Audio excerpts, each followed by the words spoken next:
this evening on Iowa Public Television. At 6, The Joy of Painting.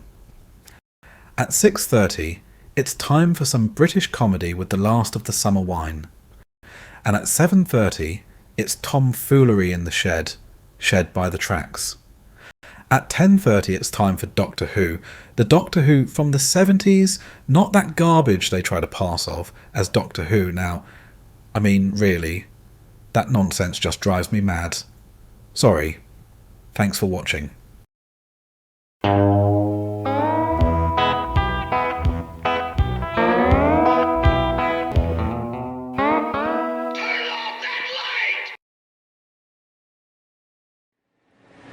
Okay, well, probably can't hardly hear me because they're over there chopping down trees.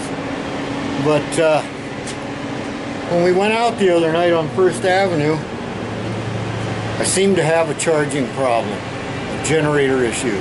So, you know, I'm not overly thrilled about that because these old-time generators, for some reason, I can't wrap my head around it. But I watched Flivver's video, and I understood at least 37% of it. So I'm going to start this thing, and we're just going to do a little bit of fiddling around and testing. Probably won't do a lot of talking because, you know, that over there.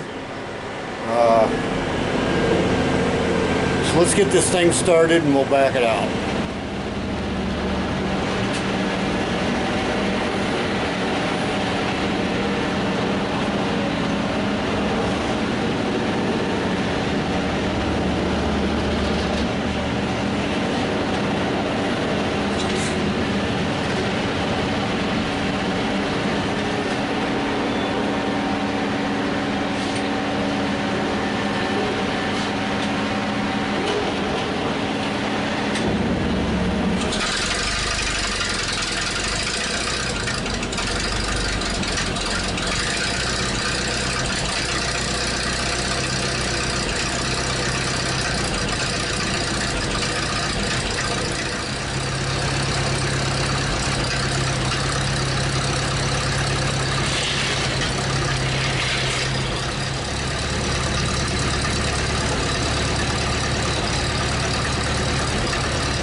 Understand it, if I loosen that third brush, push it toward the engine, I should get more amperage out of it.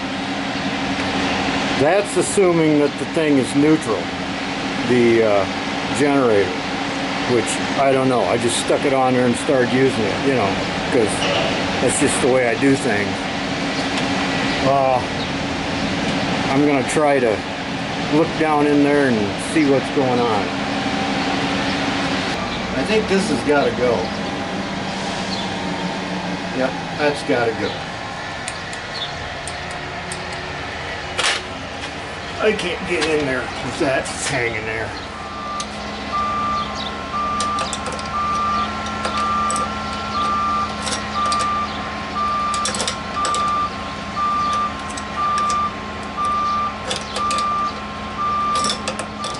I'm really not that worried about it because all I run is the ignition, but I do sometimes use the lights when we're out on the avenue, you know, when it gets late. So, you know, there's that. That little wrench came in handy.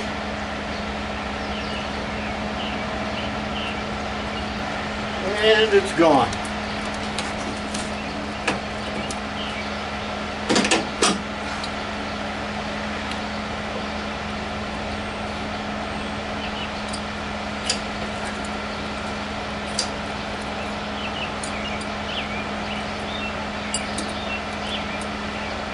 Do I have a wrench that'll fit it?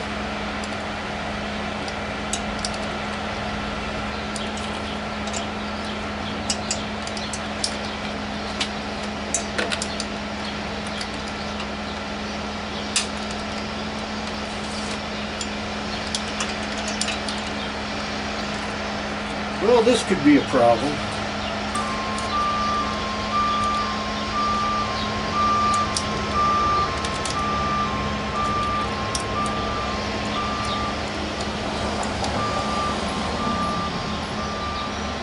This one's smart.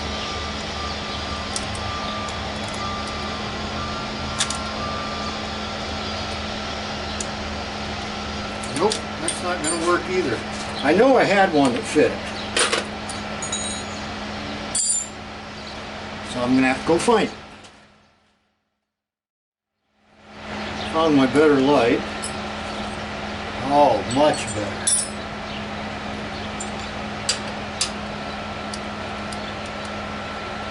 There it is.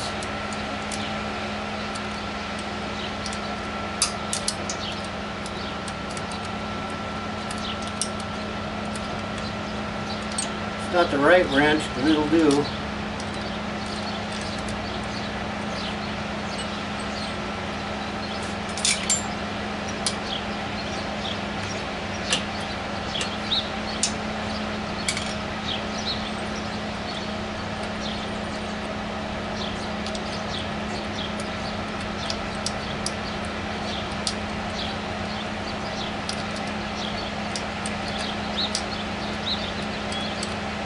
You're not supposed to tighten these very tight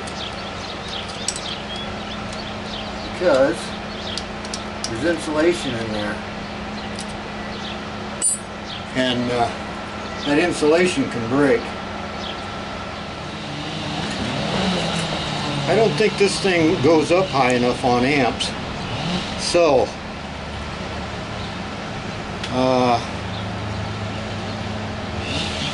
I don't know, will it work on AC? Let's try AC.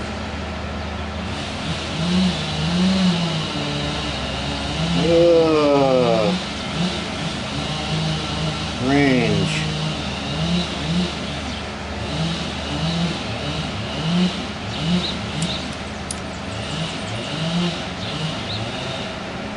AC amps. Got her.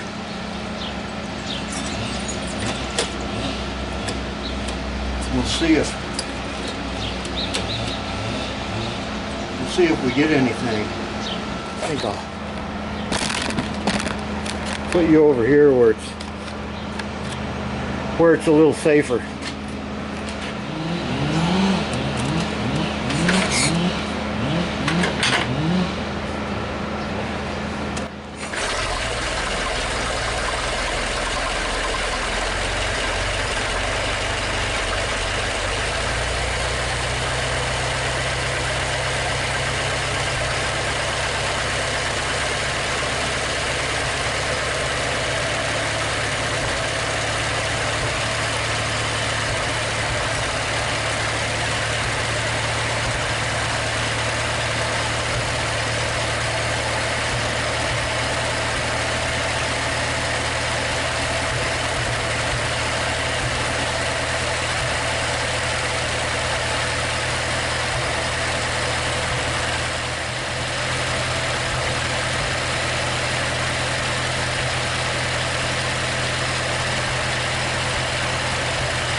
All right. Success. Turns out that Sliver character knows what he's talking about. Amazing. Now I just got to put this all back together now that, you know, this is 9,000 degrees. I'll get my hand in there. So we put her all back. And yeah, actually worked. Whoa, I'm way too big. There we go. Loosened that third brush, pushed it toward the engine block, maybe a quarter of an inch, and I ended up with it's bouncing between 1.8 and 2 amps, which I think for a motorcycle battery and just running ignition off of it with the occasional headlight use, I think that'll be fine.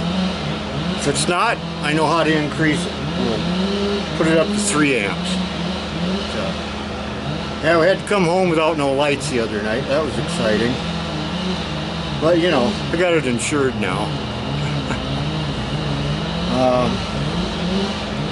Yeah, I'll put this all back together. That was exciting, wasn't it? Man, that's what you tune into this channel for. All them chainsaws sounds like they're filming an episode of Red Green over there. Right, here we go. This is it. Put it back together. For God's sakes, quit screwing around.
Well, I think that might have done it. Yeah.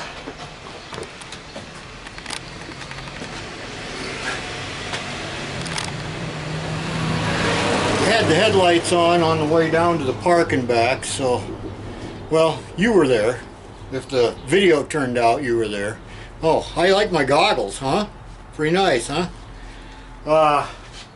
Yeah.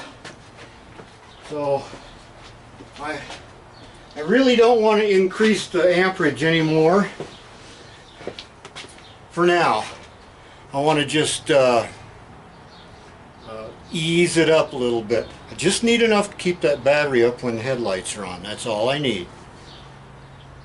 You know, so 'cause I don't have a starter. Some of you might know that. I think most of you know that. So I don't need a lot of power to run this thing. So, all right. I'm gonna go in the house, do some editing. You know, lay down, put the laptop on my chest, and fall right to sleep. Yep.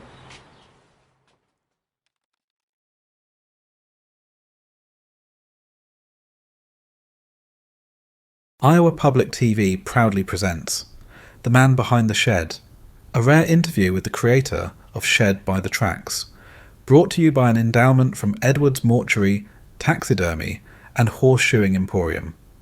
Also brought to you by viewers like you.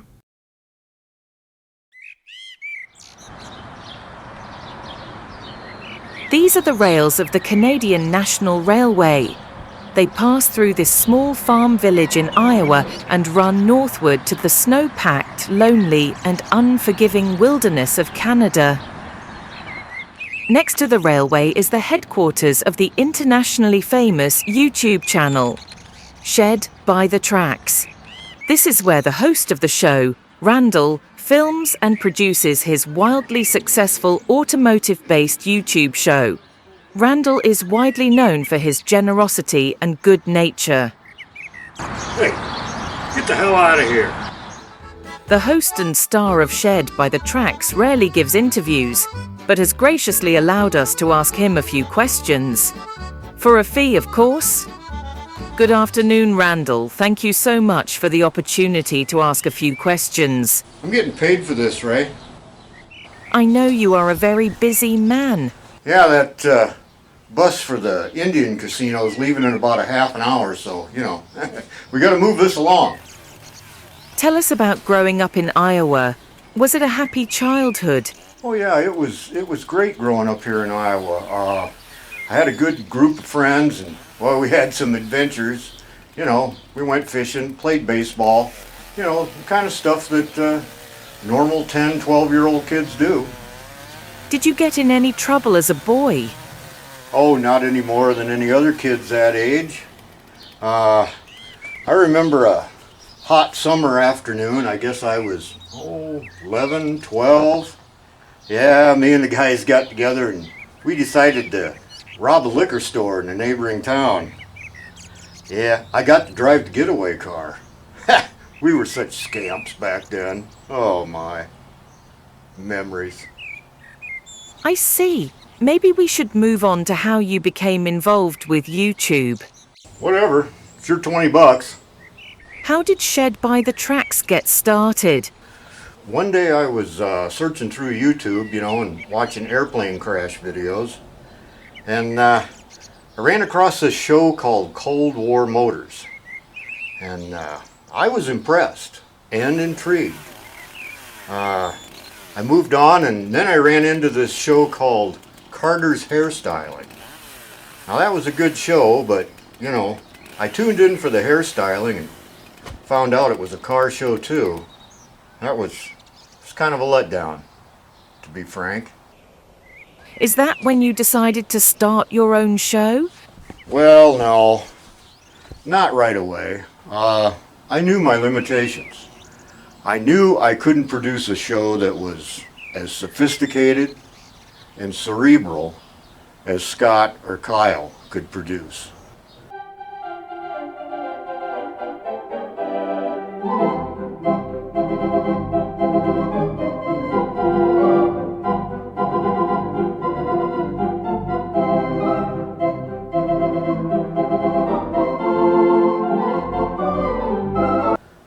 few days later, I was watching this other guy out in the eastern part of Canada.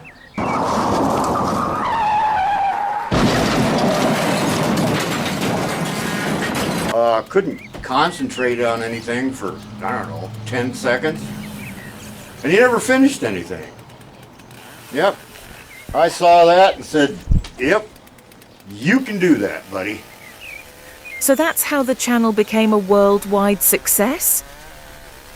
Yeah, that, and there's a special technique that I've developed on my own over the years. And what technique is that? Oh, I just steal other people's ideas. Yeah. Doesn't that bother your conscience? I don't understand the question. Let's move on. Some people have criticised you and your show for having too much comedy and not enough serious content. How do you respond? Well, let's see. First, I would tell them to go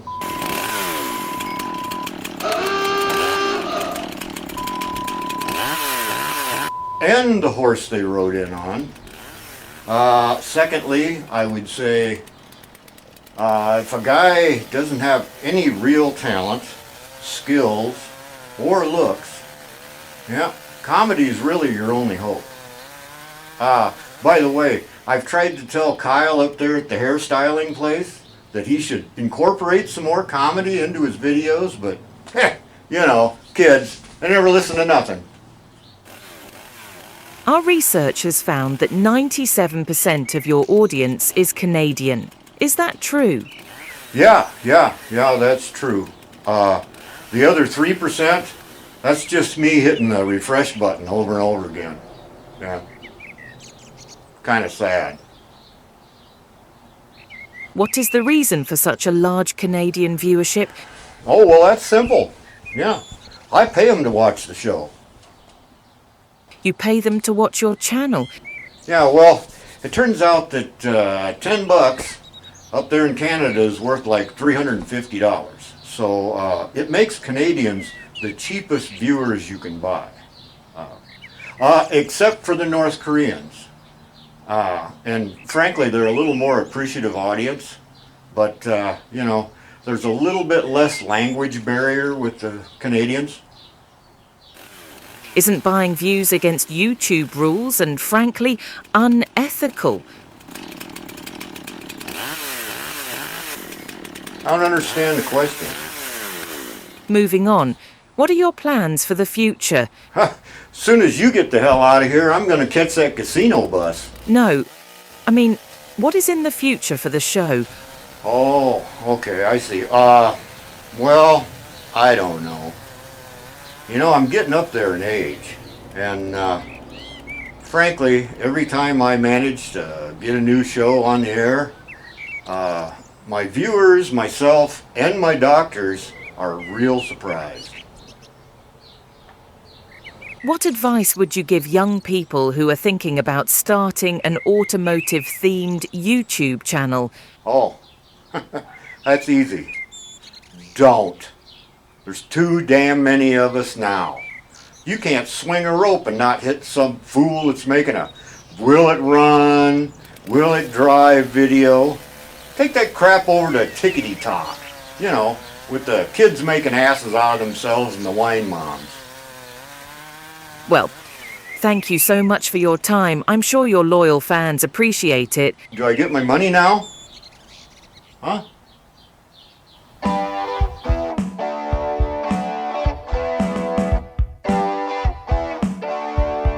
Shed by the Tracks, an American success story, and a Canadian tragedy.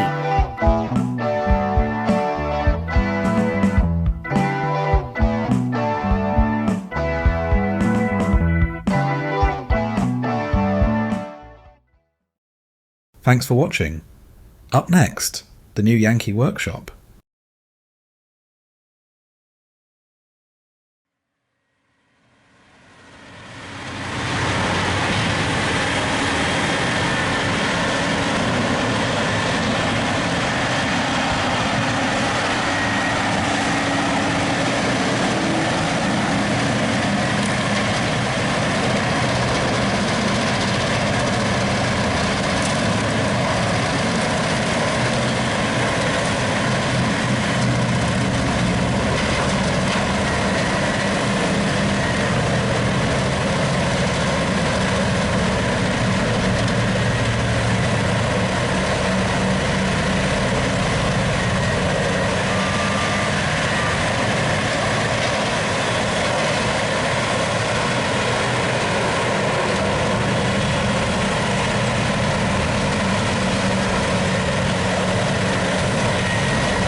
Special thanks to Gene, one of the viewers of the show.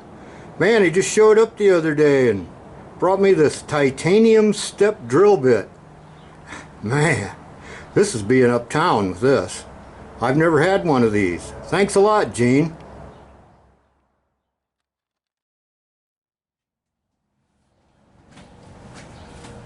Well, that's it for this show. Hope you enjoyed it.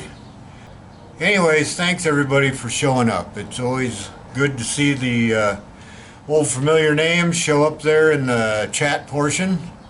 And I really appreciate it. You guys are taking time out of your summer evening on a Friday night when you could, you know, be sleeping in your chair. Remember, there's a place for you to send your money off and never see it again and have it show up here for a donation to the channel. I always appreciate those. You guys know who you are, who are, you know, carrying everybody else on your back. Yeah. Oh well, I never ask you guys to do anything. If you enjoy the show and enjoy watching it and just, that's it, you're done, I'm perfectly fine with it. You know, we're not setting the world on fire here. You know, I just want to start a flame in your heart. Yeah, I've heard that somewhere before. Anyways, thanks for stopping by.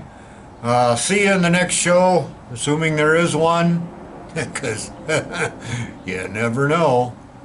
I think that's all I've got to tell you. Go out and have some fun. Go outside. Yeah, don't let those teenagers on the street corner scare you. Yeah. So take it easy, and remember, we're old, and nothing makes us happy.